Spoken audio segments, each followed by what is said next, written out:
Cours de dessin d'architecture. Cedréo première partie 1. Utilisation de la souris sur Cedréo. 2. L'étape tracée. Généralité et options. 3. Comment ajouter ou supprimer un niveau. 4. Comment créer des niveaux décalés sur un plein pied. 5. Comment importer un calque sur Cedréo. 6. Comment importer un calque. 7. Comment dessiner le terrain avec le calque. 8. Comment créer et personnaliser les cloisons. 9. À quoi servent les cloisons? Nous allons voir les fonctions du clic gauche, du clic droit et de la molette. Tout d'abord, le clic gauche. Sur Cedréo, le clic gauche est le bouton de la sélection et de l'action. Il permet par exemple de créer un mur. Il permet aussi de tracer un toit. Et il permet de sélectionner et de poser un produit. Dans les vues 3D, comme ici dans l'étape produit, le clic gauche tenu permet de monter et descendre ou tourner autour du projet.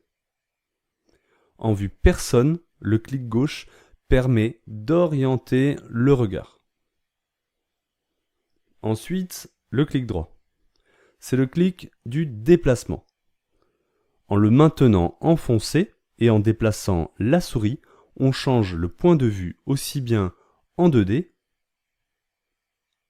qu'en 3D. Enfin, la molette.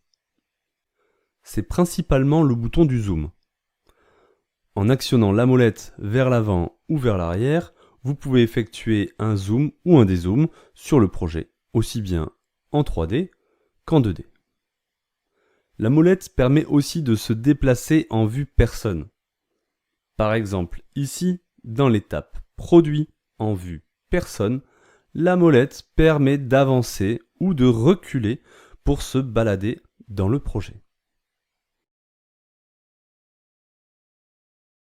Dans l'étape tracée, on va trouver 5 sous-menus. Le premier sous-menu, Calque, permet d'aller charger une image sur notre ordinateur en format JPEG ou PDF. Si on choisit un PDF, on devra sélectionner la page concernée, puis ajuster l'échelle pour avoir le plan à l'échelle.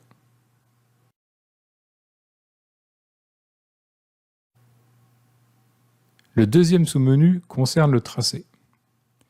Le premier sous-outil concernera les parcelles. Un niveau dédié du logiciel appelé terrain permettra d'aller représenter le terrain de votre projet. C'est également à ce niveau et uniquement à ce niveau que l'on pourra régler la rose des vents pour définir l'orientation de notre projet. À partir du deuxième outil, mur, on va s'attaquer au bâti et donc basculer sur le niveau concerné par la construction, ici le rez-de-chaussée. Dans mur, on peut modifier l'épaisseur du mur par défaut et ensuite tracer nos murs sur le principe du un clic, un virage. Une fois tracées, les cloisons peuvent être alignées librement et les cotes ajustées avec l'outil de cote. On peut, dans la colonne de droite, personnaliser les informations concernant le niveau ou le mur sur lequel nous sommes en train d'agir. Un autre outil appartient au sous-menu Tracé, c'est la cloison fictive. Elle nous permet de délimiter un espace sans avoir à tracer de cloison pleine. Le troisième sous-menu concerne le type de pièce. On peut aller désigner les pièces qui concernent chaque espace de notre projet. Et dans la colonne de droite, on pourra alors personnaliser les informations techniques de chaque pièce. Le quatrième sous-menu, Niveau, nous permet de créer des étages ou des sous-sols. Ici, en créant un sous-sol, on voit que l'on peut profiter d'un outil d'aide qui nous permet de retracer automatiquement tous les murs extérieurs de notre projet. Rien ne nous empêche ensuite de modifier la structure de notre sous-sol. Dans la colonne de droite, on pourra toujours alors modifier les informations de ce niveau ou même le supprimer. Il reste un dernier sous-menu, Transformation, qui nous permet rapidement d'apporter des modifications à l'ensemble du bâti de notre projet. Les deux premiers outils vont nous permettre de réaliser des transformations à partir d'un axe symétrique, vertical ou horizontal. Nous avons ensuite deux outils qui nous permettent d'agrandir ou de réduire rapidement la taille de notre bâti. Et enfin, le dernier outil, Déplacer maison, vous permet d'aller déplacer votre bâti au niveau terrain sur la parcelle que vous avez dessinée. Quelques options enfin sont disponibles sur votre espace de travail. La sélection continue qui vous permet de répéter l'action en cours, la possibilité de passer rapidement d'un niveau à l'autre de votre projet, des options d'affichage avec ou sans le niveau supérieur et avec ou sans le toit, et enfin plusieurs autres options d'affichage comme le fait par exemple d'afficher ou non la grille de tracé. Dans l'étape tracé, nous allons cliquer sur l'outil Niveau. Deux possibilités s'offrent à nous. La première pour créer un étage et la deuxième, un sous-sol. Une fois le type de niveau sélectionné, l'assistant nous propose de dupliquer les murs extérieurs. Nous vous conseillons de les dupliquer pour gagner du temps et de la précision. Une fois le niveau créé, nous pouvons alors modifier cet étage en ajoutant ou en supprimant des murs.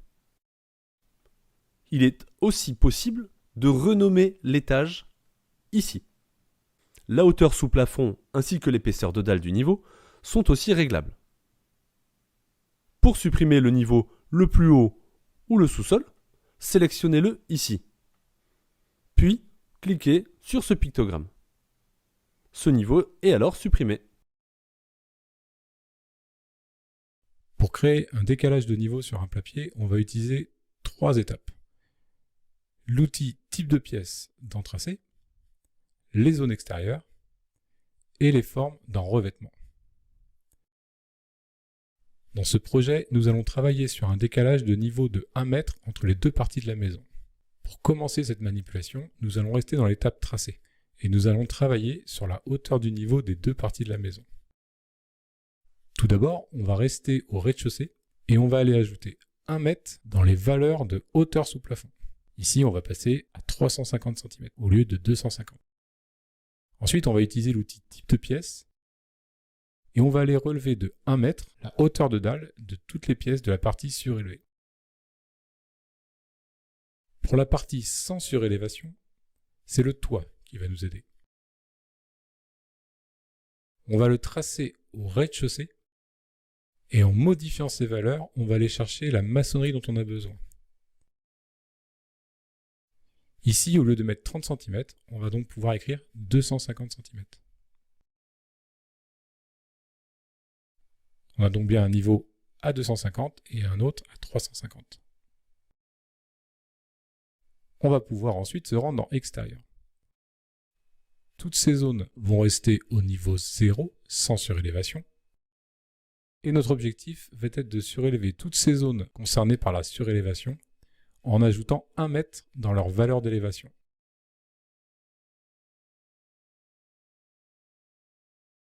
On a bien créé ici un espace de 1 mètre entre le niveau 0 et ce qu'on pourra appeler le niveau surélevé. Une fois cela réalisé, on va aller dans Revêtement. Et ce sont les formes qui vont nous permettre de combler cet espace créé. On va utiliser la forme cube. Et on peut, comme c'est le cas ici, désactiver collision. Cela nous permet de manipuler plus facilement en dimension les formes sans être gêné par les produits, le tracé de la maison ou les zones extérieures. On peut compléter notre projet avec d'autres formes, comme par exemple ici, des marches que j'ai créées au préalable. On va ensuite y appliquer le revêtement. Ce revêtement, on pourra l'appliquer soit en utilisant la sélection continue, soit l'outil d'aide à l'application des revêtements que nous propose le logiciel, comme par exemple ici pour les marches.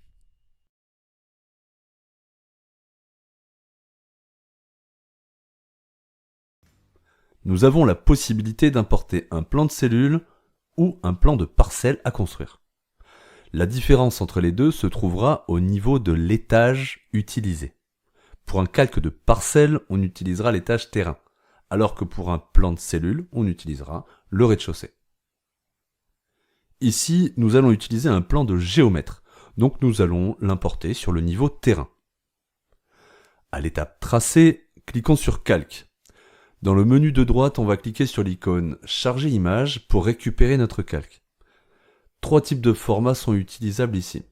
Le JPEG, le PNG et le PDF. Si le document est un PDF, ceci nous permettra de sélectionner la page souhaitée. On peut alors sélectionner et valider le fichier. Maintenant, nous allons donner une échelle à ce plan. Et pour ce faire, il faut donner au logiciel une longueur connue. Utiliser le clic gauche permet de sélectionner la règle. Le clic droit, lui, nous permet de nous déplacer sur le calque. Et la molette de la souris permet de zoomer et de dézoomer. Plaçons la règle sur la plus grande cote connue. C'est très important car cela minimise les marges d'erreur. Une fois la règle positionnée précisément, il faut renseigner sa longueur en centimètres. Ici, 24 m 31 font 2431 cm. En cliquant sur OK, le calque est inséré sur notre zone de travail. Dans les options du calque, nous aurons la possibilité d'ajuster son échelle, de le déplacer, de lui appliquer une rotation ou même de changer son opacité. Ces paramètres sont modifiables à tout moment en cliquant sur l'outil calque.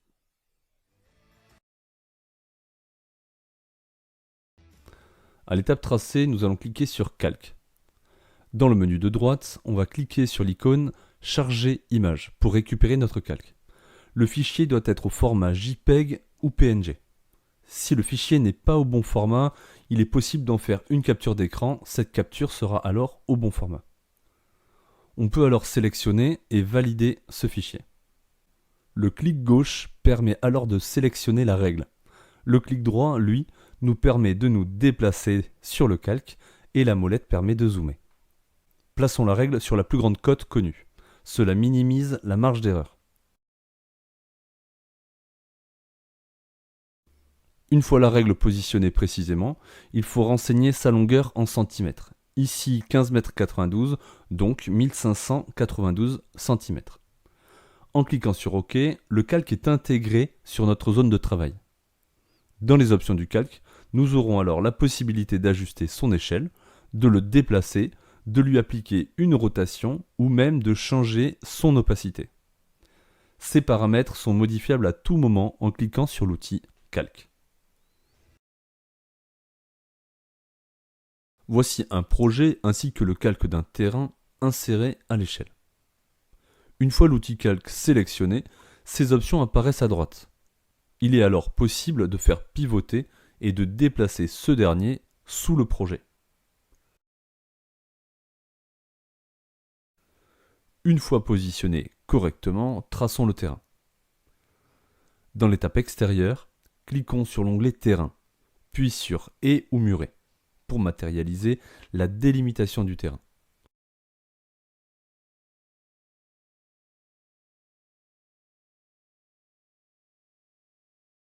Nous allons alors pouvoir aménager le projet avec une pelouse, une allée et tous les éléments que nous désirons voir sur le beau visuel.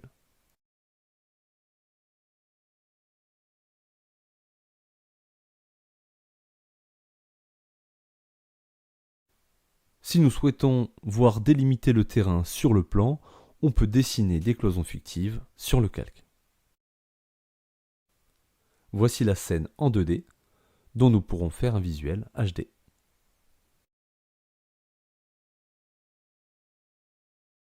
À l'étape tracée, 4 possibilités s'offrent à nous. La parcelle, le mur extérieur, la cloison intérieure et la cloison fictive.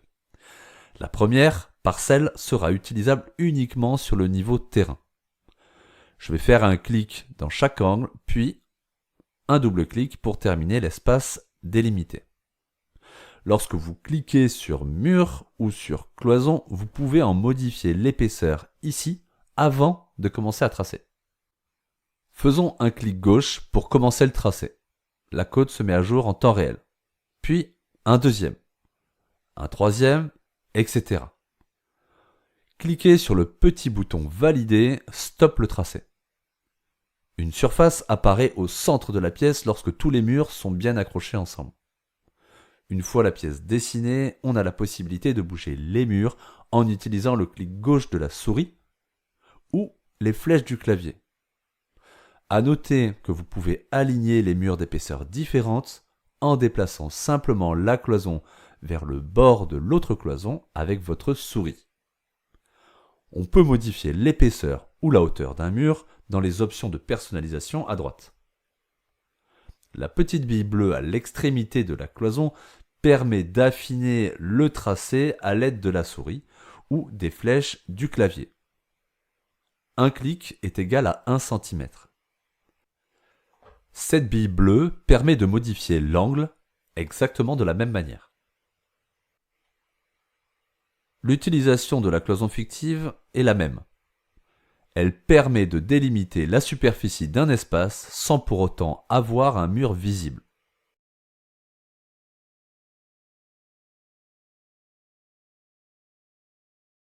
Dans l'étape tracée, nous avons la possibilité de créer des cloisons fictives ici. Ces cloisons peuvent délimiter des espaces sans pour autant créer de murs. Ici, la cuisine est ouverte et nous allons la délimiter avec ce type de cloison. Dans l'outil mur, nous allons sélectionner cloison fictive. Le tracé se réalise comme une cloison classique. Un point pour débuter la cloison et un point pour la terminer. Nous pourrions aussi délimiter un hall d'entrée ou un dégagement par exemple. Cet espace a donc une superficie propre. Grâce au typage de pièces, nous pouvons donc nommer cette pièce et gérer ses paramètres indépendamment des autres. Dans l'étape revêtement, nous pouvons appliquer des décors différents des pièces adjacentes sur les murs et le sol.